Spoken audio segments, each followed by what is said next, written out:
తాకట్లో ఉన్న మీ బంగారాన్ని విడిపించి ఆ రోజు ఆన్లైన్ రేటుకి కొంటాం. Sharma gold company. నమస్కారం, వెల్కమ్ టు సుమన్ టీవీ. నేను గీతాంజలి. 2025వ సంవత్సరం వచ్చేసింది. మరి ద్వాదశ రాశుల్లో జన్మించిన వారి జాతక ఫలితాలు ఏ విధంగా ఉండబోతున్నాయి? మెరుగైన ఫలితాల కొరకు ఎటువంటి పరిహారాలు వారు చేసుకోవాలి? మంచిగా ఉన్న రాశులు ఏవి, అంటే మంచి ఫలితాలను ఇచ్చేటువంటి రాశులు ఏ ఉన్నాయి, అలాగే చెడు ఫలితాలు ఏ రాశుల వారు అందుకోబోతున్నారు, ఈ వివరాలన్నీ ఇవాళ వీడియోలో నేను మీకు వివరిస్తాను. వివరించేందుకు ప్రస్తుతం మనతో పాటు ఉన్నారు ప్రముఖ జ్యోతిషులు బ్రహ్మశ్రీ నందిభట్ల శ్రీహరి శర్మ గురువు గారు. వారితో మాట్లాడదాం. గురుగారు నమస్కారం అండి.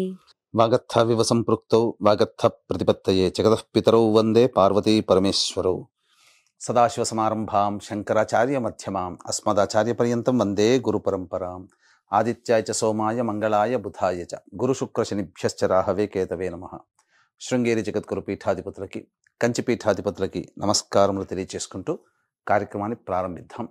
వీక్షించేటువంటి సుమన్ టీవీ ప్రేక్షకులకి గమనిక, ఇప్పుడు మనం చెప్పుకోబోయేటువంటి రాశి ఫలాలు ఏవైతే ఉన్నాయో అవన్నీ కూడా ఆంగ్ల నూతన సంవత్సర గమనాన్ని దృష్టిలో పెట్టుకొని జనవరి 1వ తారీఖు నుంచి డిసెంబర్ 31వ తారీఖు వరకు మాత్రమే ఉన్నటువంటి గ్రహాల స్థితిగతులను బట్టి వివిధ రాశుల వారికి ఏ విధంగా ఉండబోతుందో తెలుసుకుందాం.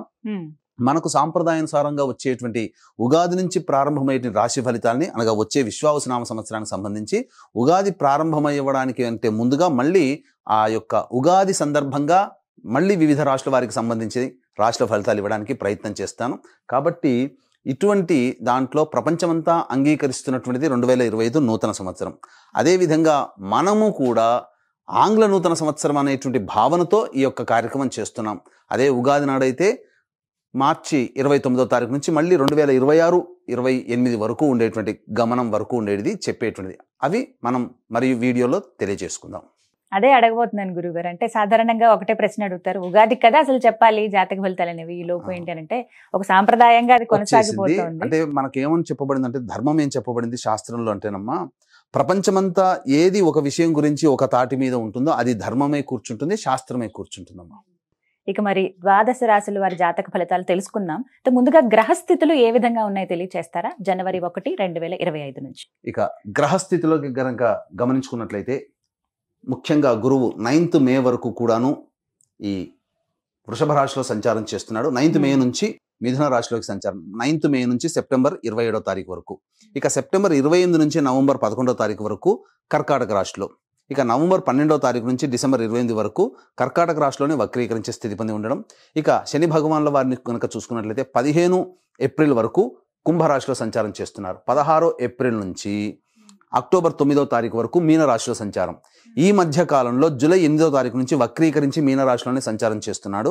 అలాగే అక్టోబర్ 10వ తారీఖు నుంచి కుంభరాశిలో సంచారం చేస్తూ వక్రీకరించి కుంభరాశిలో, నవంబర్ 26వ తారీఖు నుంచి వక్రత్యాగము శని భగవాన్ల వారు చేస్తున్నారు. ఇక రాహుకేతులు కనుక చూసుకున్నట్లయితే 15 మే వరకు కేతువు కన్యలో మరియు రాహువు మీనరాశిలోకి, అలాగే 16 మే నుంచి సింహరాశిలో కేతువు, అలాగే కుంభరాశిలో 16 మే నుంచి రాహుగ్రహ సంచారం జరుగుతుంది. ఇక్కడ గమనించుకున్నట్లయితే ఇక్కడ వీక్షించేటువంటి ప్రేక్షకులకు అందరికీ తెలియజేయాల్సినటువంటి అంశం ఏంటంటే, ముఖ్యంగా అందరూ ఈ ద్వాదశ రాశుల గురించి రాగానే అందరూ ఆలోచించేటువంటిది ముఖ్యంగా శని దోషం, ఏలినాడు శని, అష్టమ శని, అర్ధాష్టమ శని, కంటక శని, యోగ శని, ఈ శని దోషాలు. అయితే ఇక్కడ 15 ఏప్రిల్ వరకు శని కుంభరాశిలో సంచారం చేస్తూ 16 ఏప్రిల్ నుంచి మీనరాశిలోకి సంచారం చేస్తున్నా, ఈ యొక్క జూలై 8 నుంచి మీనరాశిలోనే సంచారం చేస్తూ వక్రీకరించినటువంటి కారణం చేత మళ్ళీ ఈ కుంభరాశి ఫలితాన్ని ఇస్తాడు. అక్టోబర్ 10న కుంభరాశిలోనే వక్రీకరించి ఉన్నటువంటి స్థితిగతుల చేత ఏమవుతుంది, మళ్ళీ మకర రాశి ఫలితాన్ని శని భగవానులు ఇస్తారు. కాబట్టి అర్థం చేసుకోవాల్సినటువంటి అంశం ఏంటంటే, ఎవరికి కూడాను ఈ సంవత్సరం శని భగవానుడు యోగదాయకంగా పూర్తిగా లేడు. 12 రాశుల వారికి అష్టమ శని, అర్ధాష్టమ శని, కంటక శని, యోగ శని, దాంపత్య శని, ఈ రాశుల ఈ యొక్క దోషాల శని దోషాలు ఏదో ఒక సందర్భంలో కొన్ని నెలల పాటు అందరూ రాశుల వారు అనుభవించాల్సిందే తప్ప ఇక్కడ ప్రత్యామ్నాయము లేదు. కాబట్టి ఇక కుంభరాశి వారికి ఏలినాటి శని వెళ్ళిపోతుందని సంతోషం కానీ, ఈ యొక్క సంబంధించి మకర రాశి వారికి ఏలినాటి శని వెళ్ళిపోతుందని సంతోషం కానీ, లేకపోతే కర్కాటక రాశి వారికి అష్టమ శని దోషం పోతుందని కానీ భావించాల్సిన అవసరం లేదు. వృశ్చిక రాశి వారికి అర్ధాష్టమ శని దోషం పోతుందని కూడా భావించాల్సిన అవసరం లేదు. ఎందుకంటే శని మళ్ళీ రుజుమార్గంలో వెళ్ళి మళ్ళీ వక్రమార్గం చేత వక్రగతిన సంచారం చేస్తున్నటువంటి కారణం చేత 12 రాశులు శని ప్రభావానికి గురవుతాయి. కాబట్టి ఈ సంవత్సరం అన్ని రాశుల వారు శని దోష పరిహారములు ఖచ్చితంగా చేసుకోవలసినదే, అందులో సందేహం లేదు. గ్రహస్థితులు ఎలా ఉన్నాయో తెలియచేశారు. మరి మకర రాశి వారి జాతక ఫలితాలు తెలుసుకోవాలనుకుంటున్నాం గురువుగారు. ఏ రంగం వారికి బాగుంటుంది, అసలు ఈ సంవత్సరం ఎలా ఉండబోతోంది, స్త్రీ పురుషులకు కావచ్చు, అలాగే విద్యార్థులు కానీ, ఉద్యోగ వ్యాపారాలు చేసే వాళ్ళు కానీ, వివిధ రంగాల్లో స్థిరపడిన వాళ్ళకి ఎలా ఉండబోతోంది? జనవరి 1వ తారీఖు నుంచి డిసెంబర్ 31వ తారీఖు వరకు మకర రాశి వారికి మంచి చెడు ఏ విధంగా ఉండబోతుంది అనే విషయాల గురించి తెలియజేసుకుందాం. ముందుగా గురువు గారి దగ్గరికి వద్దాం. ఇక గురువు గారు అనగా గురుగ్రహము మే 9వ తారీఖు వరకు వృషభ రాశిలో సంచారం చేస్తుంటారు. అయితే ప్రధానంగా గమనించుకున్నట్లయితే మార్చి 30 వరకు వక్రీకరించిన స్థితి కారణం చేత చతుర్థ భావ ఫలితాలు, తర్వాత పంచమ భావ ఫలితం. ఇక మే 9 నుంచి సెప్టెంబర్ 27 వరకు మిథున రాశిలో సంచారం చేస్తున్నటువంటి ఈ కారణం చేత ఈ రాశిలో జన్మించినటువంటి అన్ని రంగాలలో ఉన్నటువంటి వాళ్ళకి, ఉద్యోగస్తులు, వ్యాపారస్తులు, అలాగే కులవృత్తులో ఉన్నటువంటి అందరికీ కూడాను ధనపరమైనటువంటి కష్టములు వస్తాయి. మీరు ఈ సమయంలో గనక మే 9 నుంచి సెప్టెంబర్ 27 మధ్యకాలంలో గనక అప్పులు ఎవరికైనా, రుణములు ఎవరికైనా ఇచ్చినా అవి మీ దరికి రావడానికి, అలాగే మళ్ళీ మీరు తిరిగి వసూలు చేసుకోవడానికి నానా యాతనలు పడాల్సినటువంటి పరిస్థితి ఏర్పడుతుంది.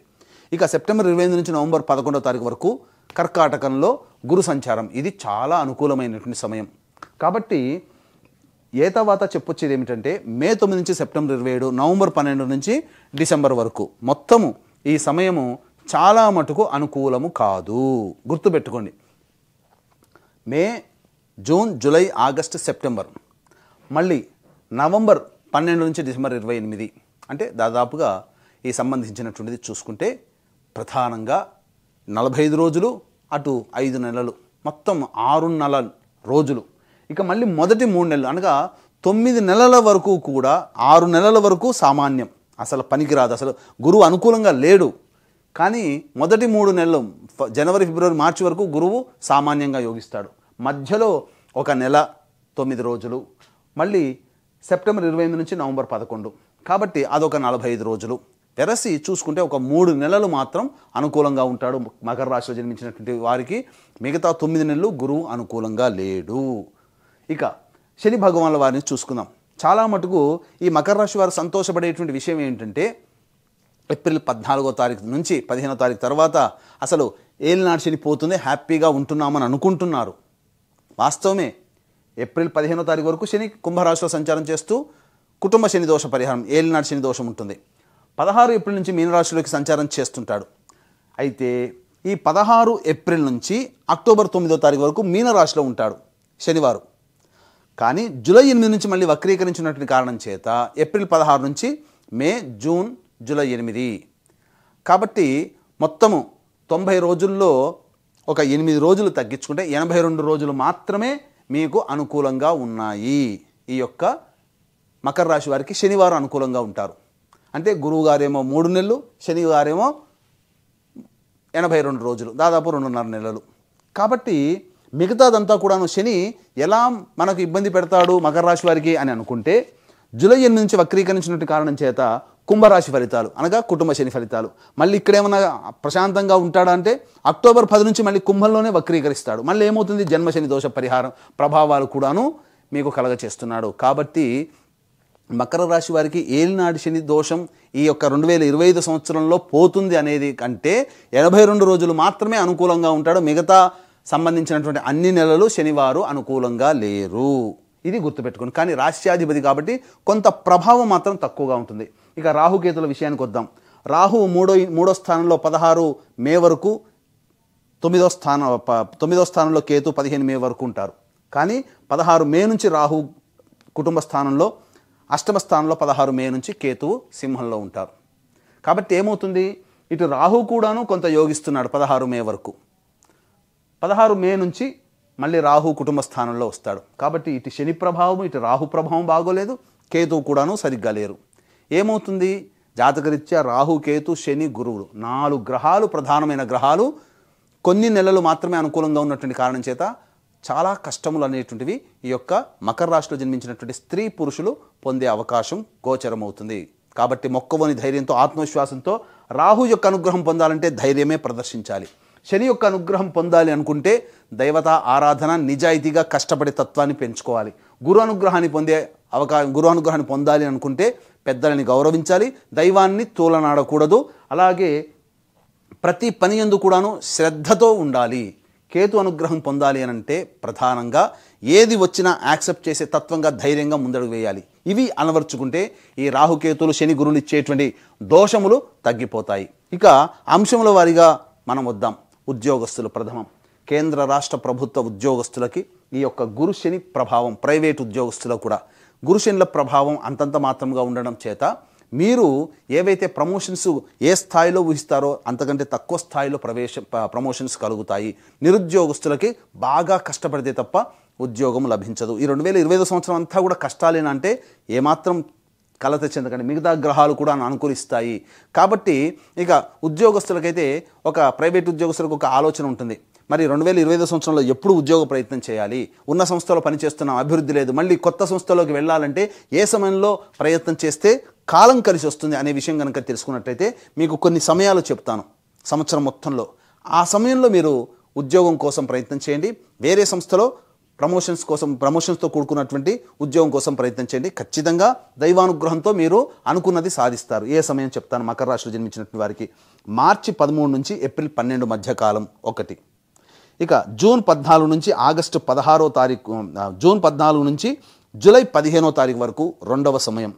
ఇక అక్టోబర్ 16 నుంచి డిసెంబర్ 15వ తారీఖు వరకు మూడవ సమయం. ఈ 3 సమయాల్లో కనుక ప్రైవేట్ ఉద్యోగస్తులు ప్రయత్నం చేస్తే ఉద్యోగం రాని వాళ్ళకి ఉద్యోగం, కొత్త ఉద్యోగం కొత్త సంస్థల్లో ప్రయత్నం చేసే వాళ్ళకి కొత్త ఉద్యోగం లభించి తీరుతుంది. ఇక ఉద్యోగస్తులకు సంబంధించిన సెక్షన్ అయిపోయింది కదండి. తర్వాత రాజకీయ రంగంలోకి వారికి వద్దాం. ఈ యొక్క మకర రాశిలో జన్మించినటువంటి రాజకీయ రంగంలో పనిచేసేటువంటి వాళ్ళు ఎవరికైనా కానీ పెద్దల ఆశీర్వచనమే ఉంటుంది తప్ప ప్రజల ఆదరణ అంతంత మాత్రమే. డబ్బులు బాగా ఖర్చు అవుతాయి. మీతో పాటు తిరిగి మీ పక్కన ఉన్న వాళ్ళే మీపై పోటీ చేసే అవకాశాలు ఈ యొక్క మకర రాశిలో జన్మించినటువంటి వారికి ఉండబోతుంది. కాబట్టి జాగ్రత్తలు పడండి. శత్రువుల పట్ల అప్రమత్తతతో ఉండండి. కాబట్టి ఎక్కువగా డబ్బులు ఖర్చు పెట్టి ఏదో సాధిస్తాము అనేటంటే డబ్బు ఖర్చు అవుతుంది తప్ప ప్రయోజనం అనేటువంటిది ఉండదు. కానీ పెద్దల దృష్టిలో మీకు మంచి స్థానం అనేటువంటిది నిలుపుకుంటారని చెప్పవచ్చు. ఇక ఈ యొక్క రాజకీయ రంగంలో వారిది అయిపోయింది. ఇక సినీ రంగము, కళారంగంలో పనిచేసేటువంటి వాళ్ళు సినీ రంగంలో TV serials, social media, electronic and printing media, అలాగే నాట్యము, నాటకాలు, అలాగే ఈ సంబంధించినటువంటి సంగీతము, సాహిత్యము, ఇటువంటి వీటన్నిటిలో ఉన్నటువంటి వాళ్ళకందరికీ కూడాను సాధారణమైనటువంటి ఫలితములు అనేటువంటివి ఉంటాయి. ప్రయోజనంతో కూడుకున్నటువంటి ప్రాజెక్టులు మీరు సైన్ చేస్తారు. కాకపోతే మీరు ఊహించినటువంటి ఆదాయము ఉండదు, కానీ ప్రజాదరణ మాత్రం ఉంటుంది. మీ కష్టానికి తగ్గ ప్రతిఫలం ఉంటుంది. అన్ని విధాలుగా యోగదాయకంగా ఉంటుంది. ధైర్యంతో ముందడుగు వేయండి. రాహు మీకు యోగించి మార్కెటింగ్ రంగంలో ఉన్నటువంటి వాళ్ళు కాస్త కష్టాలు పడాల్సి వస్తుంది. టార్గెట్స్ రీచ్ కాక ఇబ్బందులు పడాల్సినటువంటి పరిస్థితి వస్తుంది. ఈ యొక్క మకర రాశిలో జన్మించినటువంటి రైతులు ఎవరైతే ఉంటారో సాధారణమైనటువంటి పంటలను వేసుకోవడమే మంచిది. ఎందుకంటే ఊహించినది ఒకటి, జరిగేది ఒకటిగా ఉంటుంది. కాబట్టి మీకు బాగా తెలిసిన పంటలనే మీరు వేసుకొని తద్వారా వచ్చే ప్రయోజనాన్ని మాత్రమే పొందే ప్రయత్నం చేయండి తప్ప ఆశతో కొత్త పంటలు వేస్తే మీకు నిరాశే మిగులుతుంది. ఇక ఈ యొక్క రాశిలో, మకర రాశిలో జన్మించినటువంటి వారికి గురువు అనుకూలంగా లేడు, కానీ గురుబలం కూడా అంతంత మాత్రంగానే ఉంది. కాబట్టి రెస్టారెంట్ బిజినెస్, ఫుడ్ సంబంధించినటువంటిది, ఎఫ్ఎంసీజీ రంగము, సూపర్ మార్కెట్లు, జనరల్ స్టోర్సు, పూజా స్టోర్స్, తీర్థయాత్రలు నడిపే వాళ్ళు, పండ్ల వ్యాపారస్తులు, కర్రీ పాయింట్లు నడిపేటువంటి వాళ్ళు, ఎడ్యుకేషనల్ బిజినెస్లో ఉన్నటువంటి వాళ్ళు, జ్యువెలరీ రంగంలో ఉన్నటువంటి వాళ్ళు, ఇలాంటి అన్ని రంగాల్లో ఉన్నటువంటి వారు వ్యాపారం విస్తరణకి సమయం కేటాయించకండి, ప్రయత్నాలు చేయకండి. ఉన్నదాంతోనే వ్యాపారాన్ని నడుపుకునే ప్రయత్నం చేయండి. అద్భుతంగా ఉంటుంది. కొత్త వాటికి ప్రయత్నం చేసి డబ్బులు అప్పుగా తీసుకొచ్చి దాన్ని తీర్చలేక ఉన్న ఆస్తులు అమ్ముకోవాల్సినటువంటి పరిస్థితులు వస్తాయి. కాబట్టి 2025 సంవత్సరంలో మకర రాశి వారికి గురుబలం అంతంత మాత్రంగానే ఉంది. తప్పనిసరి ఇంకా ప్రయత్నం చేయాలండి. చావో రేవో అనుకుంటారా? సెప్టెంబర్ 28 నుంచి నవంబర్ 11వ తారీఖు మధ్యకాలము మరియు ఏప్రిల్ 1వ తారీఖు నుంచి మే 9వ తారీఖు ఉన్నటువంటి మధ్యకాలం మాత్రమే మీకు అనుకూలంగా ఉంటుంది. ఇక ఈ సంబంధించినటువంటి రియల్ ఎస్టేట్ రంగంలో ఉన్నటువంటి వాళ్ళు, అలాగే మున్సిపాలిటీ రంగంలో ఉన్నటువంటి వాళ్ళు, ముఖ్యంగా లాయర్ వ్యవస్థలో ఉన్నటువంటి వారు సాధారణమైనటువంటి స్థితిని పొందుతారు. ఇక కొత్త ప్రాజెక్టులు చెప్పటకపోవడమే రియల్ ఎస్టేట్ వాళ్ళకి చెప్పదగినటువంటి సూచన. కాబట్టి వ్యాపార విస్తరణకి అనుకూలంగా కాదు. పాత ప్రాజెక్టులో ఉన్నటువంటి వాటినే కంటిన్యూ చేసుకోవడం, కాలం వెళ్లదీయడం తప్ప వేరే మార్గం కనుక మీరు ప్రయత్నం చేస్తే ఆ మార్గంలో పెట్టే పెట్టుబడి మీకు నిరర్ధకంగా మిగిలిపోతుందని చెప్పవచ్చు. ఇక స్టీల్ రంగంలో ఉన్నటువంటి వాళ్ళు, అలాగే ఐరన్ బిజినెస్ చేసేటువంటి వాళ్ళు, ఇంకా చెప్పాలి అంటే కింది స్థాయి ఉద్యోగస్తులు అనగా 4th క్యాడర్లో పనిచేసేటువంటి ఉద్యోగస్తులు, ఇంకా ముఖ్యంగా ఎడిబుల్ ఆయిల్స్, ఆటో రంగంలో ఉన్నటువంటి వాళ్ళు, ఇసుక సంబంధించినటువంటి వాళ్ళు, ఇసుక బిజినెస్లు, అలాగే ఈ సంబంధించినటువంటి ఈ పెట్రోల్ రంగంలో ఉన్నటువంటి వాళ్ళకి అందరికీ కూడాను సాధారణమైనటువంటి ఫలితాలు ఉంటాయి. కొత్త ప్రాజెక్టులు చేపట్టడానికి సమయం కేటాయించకండి. ఇక ఈ యొక్క రాశిలో జన్మించినటువంటి స్త్రీ పురుషులకి వివాహాది శుభకార్యాలు జరుగుతాయి. 1 ఏప్రిల్ నుంచి మే 9, సెప్టెంబర్ 28 నుంచి నవంబర్ 11వ తారీఖు మధ్య కాలంలో వివాహాలు నిశ్చయమవుతాయి. సంతానం కోసం ప్రయత్నం చేసేటువంటి వాళ్ళకి సంతాన సూచన లభించబోతుంది. ఇది ఒక్కటి యోగదాయకంగా ఉంటుందని చెప్పవచ్చు. ఎట్టి పరిస్థితుల్లో ఈ రాశిలో జన్మించినటువంటి వారు ఎవరికి కూడాను అప్పు ఇవ్వకండి. అప్పు ఇచ్చేటప్పుడు ఆచితూచి స్పందించి ఆలోచన చేసి పెద్దల అనుమతితో మీరు అప్పులు ఇవ్వండి. కొంతవరకైనా మీకు మంచి జరుగుతుంది. ఇక మీ పక్కన ఉన్న వాళ్ళే మీకు గోతులు తవ్వే అవకాశం ఉంటాయి కాబట్టి నరఘోష, నరదృష్టి, శత్రు సమస్యలు ముఖ్యంగా ఎక్కువగా అవుతాయి. ఏమీ లేకపోయినా ఏదో వీళ్ళ దగ్గర చాలా గొప్పగా ఉందని భావించే వాళ్ళే మీ చుట్టుపక్కల ఎక్కువగా ఉంటారు కాబట్టి అప్రమత్తతో వ్యవహరించండి. ఇక ఈ యొక్క రాశిలో జన్మించినటువంటి విద్యార్థులు కష్టే ఫలి అన్నట్టుగా ప్రయత్నం చేయాలి. మీకు మీరే పోటీ తత్వాన్ని పెట్టుకోవాలి. మీరు ఒకరు పోటీగా ఉన్నారు, ఆ పోటీని మనం అధిగమించాలనే తత్వంతో స్ఫూర్తితో కనుక ప్రయత్నం చేస్తే కనీసం విజయమైనా పొందుతారు. జ్ఞాపక శక్తి తక్కువగా ఉంటుంది. పోటీ పరీక్షల యందు కొంత ఇబ్బందికర పరిస్థితులు అయితే ఏమాత్రమైనప్పటికీ కూడా ఇక్కడ గ్రహబలం అనుకూలంగా లేదు గురువు, కానీ 1 ఏప్రిల్ నుంచి మే 9వ తారీఖు వరకు ఆ మధ్యలో రాసేటువంటి పోటీ పరీక్షల్లో విజయాన్ని పొందుతారు. సెప్టెంబర్ 28 నుంచి నవంబర్ 11 మధ్య కాలంలో విదేశీ యానానికి సంబంధించి, విదేశీ విద్యకు సంబంధించి చే ప్రయత్నాల్లో కొంతవరకు మీకు లాభదాయకంగా ఉంటుందని చెప్పొచ్చు. ఇక మిగతా సమయం అంతా కూడాను అనుకూలంగా లేని కారణం ముఖ్యంగా ఈ యొక్క మెడ సంబంధించినటువంటి సమస్యలు, వెన్నుముకకు సంబంధించినటువంటి సమస్యలు, ముఖ్యంగా మోకాల నుంచి పాదాల వరకు ఉన్నటువంటి సమస్యలు, వాటితో అనారోగ్య సమస్యలు అనేటువంటివి పొందుతారు. ఈ యొక్క రాశిలో జన్మించినటువంటి స్త్రీలకి గౌరవ మర్యాదలకి లోటు ఏమీ ఉండదు, కానీ బాధ్యతలు పెరుగుతాయి, కష్టములు పెరుగుతాయి. కాబట్టి జాగ్రత్తగా వ్యవహరించండి, బాధ్యతని పంచే ప్రయత్నం చేయండి. ఇక ఈ యొక్క రాశిలో జన్మించినటువంటి స్త్రీలు ఏదైతే గృహ నిర్మాణం చేసుకోవాలని అనుకుంటారో 1 ఏప్రిల్ లోపల గృహ నిర్మాణానికి అనుకూలతలు ఉంటాయి. ఆభరణాలు కొనుగోలు అనేటువంటిది చేయడానికి ఎక్కువగా డబ్బు ఖర్చు పెడతారు. గృహంలో మార్పులు చేర్పులు చోటు చేసుకుంటాయి.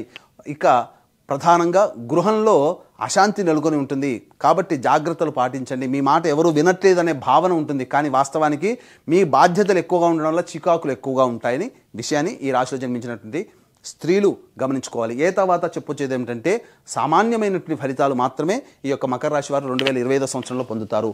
ఈ యొక్క ఫలితాలు అనేటువంటివి ఏవైతే మీకు ఈ 2025 సంవత్సరంలో గోచరమవుతున్నాయో అవి మీకు వివాహం అయితే భార్య లేదా భర్త మరియు సంతానం యొక్క జాతక ప్రభావం మీ మీద ఉంటుంది. వివాహం కాకపోతే తల్లిదండ్రులు, తోడబుట్టిన వాళ్ళ జాతక ప్రభావం కూడా మీ మీద ఉంటుంది. కాబట్టి ఈ మకర రాశిలో జన్మించినటువంటి వారు సంపూర్ణంగా మీ యొక్క కోరికలు నెరవేర్చుకోవాలి అనే సదుద్దేశంతో గొప్ప కార్యక్రమానికి 2025 సంవత్సరంలో శ్రీకారం చుట్టబోతున్నాం.